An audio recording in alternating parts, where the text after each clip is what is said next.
मुझे ना एक उम्मीद जगी थी कल, लिटरली सुबह एक उम्मीद जगी जब बाबा ने वो न्यूज़ बताई। लिटरली सवीना थाने में फ़ोन करके पूछा कि अब उन्होंने गुरु नानक वाली वारदात कबूली। मुझे लिटरली भगवान को बोल रही कि काश काश काश इन्होंने गुरु नानक वाला केस किया हो, मेरे को मेरा फ़ोन मिल जाएगा। मैं नया फ़ोन तक नहीं खरीद पा रही हूँ, नहीं है मेरे पास इतने पैसे कि मैं दूसरा फ़ोन खरीद सकूँ। काश इन्होंने थोड़ा सा, सच में मैं इस बार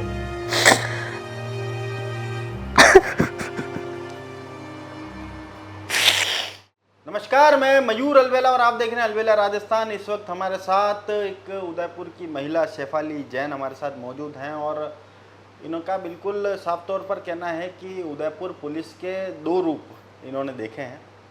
कल जो घटना हुई सवीना के अंदर और जिस तरह से पुलिस ने कार्रवाई करते हुए एक मोबाइल चोर गिरोह को पकड़ा, उसकी चौं और तारीफ हुई, उसमें शेफाली जी भी शामिल थी उनकी तारीफ करने में।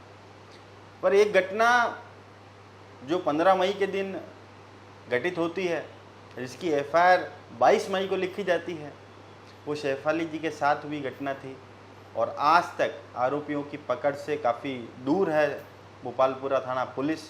इसको लेकर शेफाली जी आज हमारे साथ मौजूद है। पूरा घटनाक्रम समझेंगे, क्या घटनाक्रम था, पूरा विवाद क्या था और उसके बाद इन्होंने जिस तरह से बताया कि मोबाइल चोरी इनका हुआ था और 15 बार मोबाइल चालू भी हुआ, जो इन्होंने अपने स्तर पर पता करा है। उसके बावजूद पुलिस जो है अभी भी आरोपी को पकड़ने में नाकाम है। क्या वजह रही, पूरा मामला समझने के लिए शेफाली जी हमारे साथ हैं। शेफाली जी, सबसे पहले चैनल पर स्वागत है आपका। Thank you. क्या पूरा मामला है? 15 मई को रामाबाग होटल से मैं खाना खाकर निकल रही थी। गुरु नानक स्कूल के यहाँ पे मेरा मोबाइल, मेरा बैग चोरी हुआ एक्चुअली। उसके अंदर मेरे 2 मोबाइल, मेरे डॉक्यूमेंट्स, मेरे कैश, बहुत सारी चीज़ें थी जो चोर छीन कर लेकर चले गए। मैंने उसकी कंप्लेन करी थी भोपालपुरा थाने में 15 तारीख को रात को। उसके बाद में ऑलमोस्ट 7 दिन तक इन्होंने मेरी कंप्लेन एफआईआर ऑनलाइन नहीं चढ़ाई। जब मैंने 22 तारीख को जाके इनसे मांगी तो इन्होंने बोला कि अब हम कर रहे हैं। मैं 4 घंटे तक थाने में बैठी हूँ उस प्रोसेस के लिए। ठीक है, कोई बात नहीं। उसके अगले दिन सैटरडे और संडे था। जब मैंने मंडे को जाके पूछा कि क्या है अपडेट, तो बोले सैटरडे संडे आ गया। तो मुझे अभी अभी पता चला जैसे कि इस वक्त की पुलिस सैटरडे संडे काम नहीं करती है भोपालपुरा थाने की। उसके बाद में कुछ दिन और निकले, 2 बार मेरा फ़ोन ऑन हुआ। मैंने किसने बोला आपको सैटरडे संडे वाली बात? पुलिस की ड्यूटी तो 24/7 जो थाने के एएसआई थे जो मेरा केस हैंडल कर रहे थे, उन्होंने मुझे बोला कि मैम सैटरडे संडे आ गया था। फिर मंडे को उन्होंने बताया कि गुजरात में कहीं मेरा फ़ोन ऑन हुआ है, उन्होंने अपना दल भेजा है, किसी नाबालिग को पकड़ा, पता नहीं। वो सारी कहानी एक चलती रही। ठीक है, उसके बाद भी कोई अपडेट नहीं। फिर 2 बार फ़ोन ऑन हुआ। फिर मैंने 1 जून को वापस से जो मेरा केस हैंडल कर रहे थे एएसआई, मैंने उनको कॉल किया तो उन्होंने बताया कि 15-20 दिन की छुट्टी पे हैं वो, और वो किसी और को हैंड ओवर करके गए। मैंने उनको कॉल किया तो उन्होंने बोला मैम हम कर रहे हैं, बिल्कुल लगे हुए हैं, सबसे पहली प्रायोरिटी पे है। पर आज 1 महीना 8 दिन के बाद भी मेरे मोबाइल का कोई पता नहीं है। अगर उदयपुर के दूसरे थाने ग्रुप्स पकड़ सकते हैं, 3 थानों से ग्रुप पकड़ाए गए, ये लोग नहीं पकड़ पाए, ऐसा कैसे? और भोपालपुरा में भी सेम मोबाइल चोरी, पर्स चोरी के बहुत सारे कंप्लेंट्स हैं, तो कैसे ये गिरोह नहीं पकड़ पाए? मुझे बस इतना जानना है। आपको क्या लगता है, मतलब आपने इतना एनालिसिस करा 1 महीने 8 दिन में, आप कितनी बार थाने में भी गई होंगी? मैं कितनी बार गई थाने में आप? मैं थाने में ऑलमोस्ट हर तीसरे दिन जाके बैठी हूँ, 2-2 घंटे बैठती हूँ मैं वहाँ पे। रोती हूँ मैं कि सर मेरा कुछ तो, कोई तो अपडेट दे दो मुझे। मेरी किस्तें कट रही है फ़ोन की। एक बंदी जिसने मेहनत से खरीदा वो किस्त पे कर रही है। आप लोगों के लिए शायद बहुत छोटी बात होगी, मेरे लिए बहुत बड़ी बात है, मैं उसकी EMI पे कर रही हूँ हमेशा। हाँ मैम, हम इसके हैं ऊपर है, हम प्रायोरिटी पे। मुझे लगता है पूरा भोपालपुरा थाना मिलके मेरा केस सॉल्व नहीं कर पा रहा है, क्योंकि वो भोपालपुरा थाने की सुरक्षा कर रहे हैं, आम जन की सुरक्षा नहीं कर पा रहे हैं वो। नहीं तो सीसीटीवी फुटेज भी आपने होंगे वहाँ पर? सब कुछ दे दिया, पर वही एक ही चीज़, गाड़ी नंबर प्लेट सामने नहीं आ रहा है। मैंने उनसे एक ही बात पूछी थी एक बार कि सर अगर ये तो मेरा पर्स चोरी हुआ, मोबाइल चोरी हुआ, अगर वो मेरे साथ कुछ कर देते आप कैसे पकड़ते उन लोगों को? तब भी आप यही बोलते कि हम तो अपराधियों को पकड़ ही नहीं सकते, अगर वो मुझे मार देते, मेरे साथ कुछ हो जाता तो आप कैसे पकड़ते? उन अपराधियों को भी तो पकड़ा जाता ना, कुछ होता मेरे साथ तो थोड़ा सा उसी स्पीड से भी काम किया जा सकता था। मतलब आपके केस को कोई प्रायोरिटी नहीं मिल रही है, सिर्फ बातें हो रही है। आपका साफ तौर पर कहना है कि एएसआई जो है उन्होंने जो आपकी जांच कर रहे थे, उन्होंने आपको कहा कि भाई सैटरडे संडे आ गया है, इस वजह से सैटरडे संडे वो काम नहीं करते हैं। वहाँ मतलब सैटरडे संडे प्रोसेस नहीं हो सकता। उन्होंने यही बोला कि सैटरडे संडे आ गया। मेरा पहला रिएक्शन था सैटरडे संडे, मैं कहा कॉर्पोरेट थोड़ी है, पुलिस जन तो भाई होती ही इसीलिए 24/7। उसके बाद से आज 1 महीना 8 दिन हो चुका है। मेरे साथ जो 3 इंसिडेंट्स हो रहे हैं, गाड़ी के पास से कोई निकलता है मैं डर जाती हूँ। मैं रामाबाग फिर से गई हूँ अभी। मेरे पेरेंट्स का पहला क्या था, पर्स मत लेके जाना, गले की चेन खोल कर जाना और टाइम से घर आ जाना। और तीसरा ये कि मुझे अब है ना, मैं जब कहीं चौराहे पे देखती हूँ ना पुलिस वाले रोक रहे हैं, मेरे को लगता है काश इतनी शिद्दत से इन्होंने मेरे पर्स के लिए ढूंढा होता तो मिल जाता, जिस हिसाब से ये हेलमेट ढूंढ रहे हैं। हेलमेट वालों को रोकते ना हर जगह, जिस हिसाब से वो इतनी मुस्तैदी से कर रहे हैं।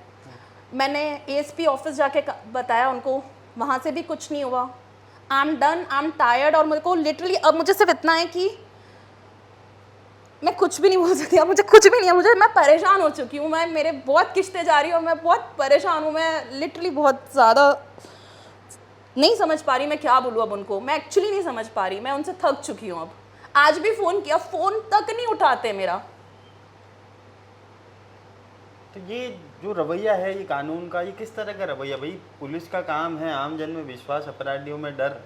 नहीं अपराधियों में आम जन में डर, अपराधियों में विश्वास कि पुलिस उनको नहीं पकड़ पाए। एक्चुअली ये है, आम जन मेरे में डर है कि मेरा नहीं मिलेगा। मेरे को अब यही है, मुझे सबने बोल दिया कि नया फ़ोन खरीदेंगे, मेहनत करें, मैं सब करूँगी, पर कोई तो वहाँ पे कितने सारे केसेस है मेरे जैसी कितनी फीमेल्स परेशान हो रही होगी। अगर दूसरे थाने वालों को ही करना है तो अगली बार से ध्यान रखेंगे कि सरीना थाने में जाके कंप्लेन लिखा लूँ या भुवाना थाने में जाके कंप्लेन लिखा लूँ, क्योंकि वो तो पकड़ लेंगे। अरे पर थाने की तो अपनी बाउंड्रीज है ना, उसमें अपन जाके थोड़ा ना लिखा सकते हो। जहाँ पर घटना घटित होगी वो उसी थाने। तो ये तो मेरा बदनसीब था कि मेरा यहाँ पे हुआ और ये कुछ कर नहीं पाए। शायद कहीं और होता तो पकड़ा जाता अभी तक। अब क्या मांग है चैनल के माध्यम से प्रशासन से? मेरी प्रशासन से, मेरी एसपी मैम से एक मांग है, अमृता मैम से, कि मेरा कंप्लेन नंबर है 0101। एंड मैं आपसे बहुत दिल से रिक्वेस्ट करना चाहती हूँ कि प्लीज़, आपसे मैं दिल से रिक्वेस्ट करना चाहती हूँ कि मेरे इस केस के बारे में सुना जाए, मेरी इस केस पे काम किया जाए। मैंने बहुत बहुत बहुत मेहनत से वो फ़ोन ख़रीदा था, मेरा बहुत ज़्यादा डॉक्यूमेंट कंटेंट उसके अंदर पड़ा है, मैं उसके बिना बहुत ज़्यादा अटकती हूँ, मुझसे नहीं हो रहा है और मैं अब पुलिस थाने के चक्कर भी नहीं लगा सकती। मेरे पेरेंट्स बहुत डर चुके हैं इस चीज़ से। मैं घर से हैंडबैग ले जाना भूल चुकी हूँ। आप समझ रहे हो, एक लड़की हैंडबैग तक नहीं ले जा पा रही कि चोरी हो जाएगा। मैं सिर्फ उनसे यही मांग करती हूँ कि प्लीज़ मेरे इस केस को प्रायोरिटी पे देखा जाए। एक बार एसपी मैम प्लीज़ इस पे देखो आप। और उन पुलिस वालों के लिए जो आपका जैसे कहना है कि आपने अपने लेवल पर, क्योंकि अपनी जो पूर्व में जो वार्ता हुई उसमें आपने बताया कि भाई 15 बार फ़ोन चालू हो चुका है। एक फ़ोन को तो हम तब भी ट्रेस कर सकते हैं जब वो चालू होगा। अब अगर 1 महीने 8 दिन में अगर वो 15 बार चालू हो गया और उसके बावजूद ट्रेस नहीं कर, location every time same location आ रही है, तो फिर भी हम ट्रेस नहीं कर वो बोल रहे 25 किलो। अरे हमने बोला हम चल रहे हैं, गाड़ी का पेट्रोल दे रहे हैं, गाड़ी दे रहे हैं, इंसान जा रहा है आपके साथ में, आपको तो सिर्फ साथ में चलना है, आपको और क्या। हमने हर तरह से उनको दे लिया सपोर्ट। नहीं तो फिर ट्रेसिंग का इस्तेमाल क्यों किया जाता है? अगर वो 25 किलोमीटर के दायरे में बता रहे हैं कि भाई अगर मोबाइल यहाँ चालू हुआ तो ये 25 किलोमीटर का रेडियस कवर करेगा, तो फिर ट्रेसिंग को तो हथियार मानना ही नहीं चाहिए पुलिस को। फिर तो वो बंद ही ठीक था ना, उसे चालू होने से भी फर्क क्या पड़ा? चालू होने से भी क्या ही फर्क पड़ा। और आप उस मोबाइल की किस्त चुका रही हैं। मैं उस मोबाइल की तीसरी किस्त भरने वाली हूँ, अभी चोरी होना है मैं उसको यूज़ भी नहीं कर पाई। मैंने उनको इतनी बार मैंने कहा मेरा नया फ़ोन, उसमें मेरा इतना ज़्यादा डेटा पड़ा है। मैं एक आप एंटरप्रेन्योर मानते हो उसका कितना काम होता होगा, मेरा डेटा पड़ा है उसके अंदर। मैं उनको बोलूँ मुझे मेरा डेटा चाहिए, मुझे मेरा डेटा रिकवर करना है। मैं 3 किस्तें भर चुकी हूँ उस फ़ोन की अभी तक, और अभी फिर भरूंगी मैं किस्त। और सबके मिल रहे हैं, एक्चुअली है ना, सबके मिल रहे हैं, मेरा ही नहीं मिला। मुझे दुख इस चीज़ का है कि काश उन्होंने उस दिन ढंग से काम किया होता, उस एक हफ्ते में भी वो मिल जाता। उस दिन जाब्ता खड़ा था, उन्होंने मेरी मदद नहीं करी, इन्होंने मेरी कंप्लेन टाइम पे नहीं ली, इन्होंने मेरी ऑनलाइन कंप्लेन इसलिए ली क्योंकि मैंने इनसे बोला मुझे एफआईआर चाहिए, मुझे आगे दिखानी है। उस दिन मुझे 4 घंटे थाने में बैठा। एक लड़की को आप 11:30 बजे से लेकर 3:30 बजे तक थाने में बैठा रहे हो, ये बाकी है, ये बाकी, ये बाकी है, आप पापा को बुलाओ, एक और जने को बुलाओ, साइन चाहिए, ये चाहिए। और उस दिन भी मेरा फ़ोन ऑन हुआ था, इसलिए उन्होंने मेरी कंप्लेन लिखी है। उस दिन मेरा दूसरी बार फ़ोन ऑन हुआ था, उस दिन 22 मई को। तो ये तो स्पष्ट तौर पर भाई ये बताता है कि ये लोग मंशा नहीं है इनकी। आपको ऐसा लगता है? यस, नहीं है इनके लिए वो चोरी का केस है ही नहीं, क्योंकि मैं जितनी बार थाने में गई हूँ मैं आपको बताती हूँ, मैंने बहुत लोगों को सुना। आप जब थाने में बैठते हो ना बहुत लोगों की बातें भी सुनते हो। चोरी तो आम नॉर्मल हो गई है, थाने के बाहर से हो रही है चोरी, कोई दिक्कत नहीं है। 5 बार मेरे साथ पुलिस वाले आए हैं, हमें रास्ता बताओ, आप रामाबाग से कैसे घर तक आए, आप ये 5 बार मैंने उनको बताया है। मैंने वीडियो रिकॉर्डिंग्स खुद निकाल के देखी, ये देखो ये भी है। करना होने वाला करता ना, कितनी बार इंसान रास्ता बताएगा, भाई सेम रास्ता है, यहाँ पे चोरी हुआ है, यहाँ ये हुआ है। मंशा करने वाले कर लेते, ढूंढ लेते, मुझे इतना पता है।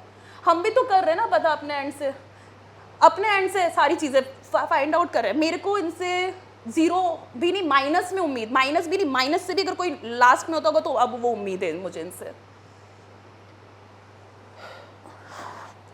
तो ये थे शेफाली जी जैन, जिनका मोबाइल जो है 15 मई 2026 के दिन गुरु नानक स्कूल के बाहर से चोरी हुआ। जब ये रामाबाग एक फंक्शन में आए थे और खाना खाने के बाद ये अपने घर की ओर जा रहे थे, कुछ चोर आए और इनका पूरा बैग, हैंड बैग जो था वो चुरा कर ले गए। आगे पुलिस का जाब्ता भी खड़ा था। ये तुरंत प्रभाव से भोपालपुरा थाने पहुंची थी। वहां पर इन्होंने मदद की गुहार लगाई, कंप्लेन लिखने के लिए कहा, पर उस समय पुलिस ने कोई तुरंत एक्शन नहीं लिया, जिसकी वजह से वो चोर वहां से निकल गए। उसके बाद भी ये 15 मई से लेकर आज दिनांक तक जो मोबाइल 15 बार चालू हो चुका है, उसके बाद भी पुलिस जो है लोकेशन को ट्रेस करने में नाकामयाब है। जबकि पीड़ित महिला का कहना है कि सेम लोकेशन बार बार आ रही है। अगर मोबाइल लोकेशन से हम किसी व्यक्ति को ट्रेस नहीं कर पा रहे हैं तो ये हमारी कितनी बड़ी नाकामयाबी। जब हम विकसित भारत बनने की बात कर रहे हैं, टेक्नोलॉजी में आगे बढ़ने की बात कर रहे हैं, और अगर हम छोटी छोटी चीज़ों का इस्तेमाल सही ढंग से अपनी जनता को सहूलियत देने के लिए नहीं कर पाएँ तो फिर क्या मायने हैं विकसित भारत के। और साफ बात यह है कि अगर एक महिला को इस तरह से परेशान होना पड़े, एक महिला जो पीड़ा में है, वाकई में अगर कोई महिला खुद स्वावलंबी होकर काम कर रही है, अपना खर्चा खुद उठा रही, खुद वहन कर रही है, और उसके मोबाइल चोरी होने के बाद जब उसकी किस्त कटती होगी हर माह, तीसरी किस्त ये बता रहे हैं कि कटने वाली है, हर माह वो दिन जब आता होगा जब इनकी किस्त कटती होगी, तब इनके दिल पर क्या बीतती होगी। और कल रात को जिस तरह से एक समाचार आया था कि सबीना थाना पुलिस ने 10 मोबाइल चोरी के गिरोह को पकड़ा और सभी को अपने अपने मोबाइल सुपुर्द किए गए, इस खबर सुनने के बाद इस महिला के ऊपर क्या बीती होगी। मुझे ना एक उम्मीद जगी थी कल, लिटरली सुबह एक उम्मीद जगी जब बाबा ने वो न्यूज़ बताई। लिटरली सबीना थाने में फ़ोन करके पूछा कि आप उन्होंने गुरु नानक वाली वारदात कबूली। मुझे लिटरली भगवान को बोल रही कि काश काश काश इन्होंने गुरु नानक वाला केस किया हो, मेरे को मेरा फ़ोन मिल जाएगा। मैं नया फ़ोन तक नहीं खरीद पा रही हूँ, नहीं है मेरे पास इतने पैसे कि मैं दूसरा फ़ोन खरीद सकूं। काश इन्होंने थोड़ा सा, सच में मैं इस बार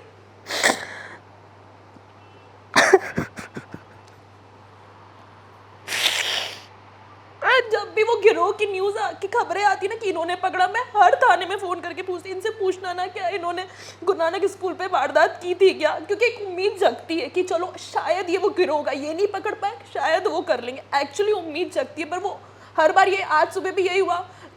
उसके बाद मुझे वापस से लगा कि नहीं, मुझे आपसे बात करनी चाहिए, शायद देयर इज़ अ वे कि शायद एसपी मैम मुझे सुन ले एक बार कि मैं बहुत तकलीफ़ में हूँ, क्योंकि बहुत मुश्किल से फ़ोन खरीदा था मैंने और मेरे काम के लिए खरीदा था मैंने। तो आपने देखा कि किस तरह से शेफाली जी जो हैं काफ़ी पीड़ा के अंदर हैं, काफ़ी दर्द में हैं, क्योंकि एक महिला जब खुद किसी अरमान के साथ एक फ़ोन लेकर आती है जिससे वो अपना रोज़गार चलाना चाहती है, एंटरप्रेन्योर ये हैं और काफ़ी काम इनका रहता है, काफ़ी डॉक्यूमेंट्स इनके थे जो उस मोबाइल के अंदर थे। हालांकि किसी के लिए मात्र वो मोबाइल हो सकता है, पर इनके लिए इनके लंबे समय तक इकट्ठे किए गए डॉक्यूमेंट उसके अंदर थे और इनकी मेहनत की कमाई से लाया गया फ़ोन वो था।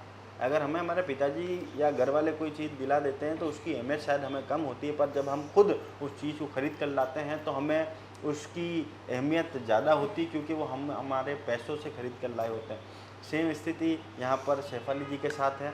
हम भी चैनल के माध्यम से एसपी मैडम से भी गुजारिश करना चाहते हैं कि कृपया कर ऐसे जो मामले हैं जहाँ पर महिलाओं के साथ इस तरह की घटनाएं, क्योंकि चेन स्नैचिंग और इस तरह की घटनाएं, पर्स छीनने की जो वारदातें हैं, इन पर लगाम कसने की यहाँ पर आवश्यकता है, ताकि कोई भी बहन बेटी सुरक्षित घर से निकल सके। और इन्होंने साफ तौर पर कहा कि अब इनके घर के पर इतनी बंदिशें लग चुकी घर वालों के द्वारा कि कि अब ये हैंडबैग ले जाना भूल चुकी है। मैंने चेन उतार दी है, मेरी अब चेन एक उतार दी महिला घर वालों ने। जो हैंडबैग एक महिला का बिल्कुल यूँ कह सकते हैं कि एक यूनिफॉर्म के अंतर्गत वो आता है, और अगर वो महिला भी वो ले जा ना सके तो ये काफ़ी सोचनीय विषय है।